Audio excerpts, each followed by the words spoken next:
Paguyuban Sosial Marga Tionghoa Indonesia PSMTI Sumsel menggelar vaksinasi COVID-19 untuk seluruh pengurus, anggota hingga warga Tionghoa. Kegiatan ini berlangsung di Pit Stop Arena 9 Palembang bekerja sama dengan Dinas Kesehatan Kota Palembang. Gubernur Sumsel Herman Deru turut hadir memantau secara langsung kegiatan tersebut dan mengapresiasi vaksinasi yang diinisiasi oleh PSMTI Sumsel yang menargetkan 600 peserta vaksin dalam sehari.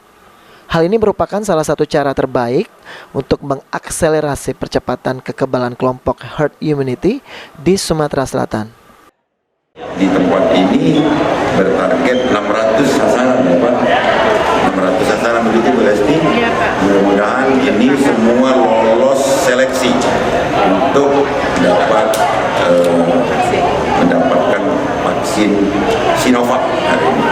Sinovac yang dipakai untuk vaksin ini.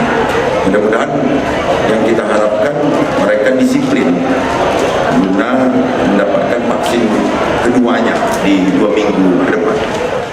Sementara itu, Ketua PSMTI Sumsel Kurmin menjelaskan kegiatan vaksinasi ini merupakan yang kelima kalinya diadakan oleh PSMTI. Tujuan dari pelaksanaan vaksinasi sendiri tidak lain untuk membantu percepatan vaksinasi di Sumsel, sehingga apabila capaian vaksin di Sumsel sudah mencapai lebih dari 80%, maka aktivitas keseharian masyarakat dan perekonomian akan kembali bangkit normal seperti biasanya.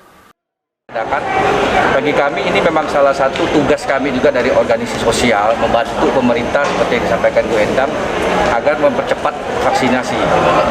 Kalau masyarakat Indonesia kalau di atas 80% sudah bisa divaksin semuanya, insya Allah ekonomi kita bisa bangkit.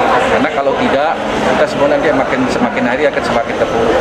Jadi inilah harapan kita, kerjasama PSMTI dengan CO Sumsel ini kami akan lakukan sampai ke bulan Desember dengan target 15.000 sampai 20.000 orang yang bisa divaksin di sini.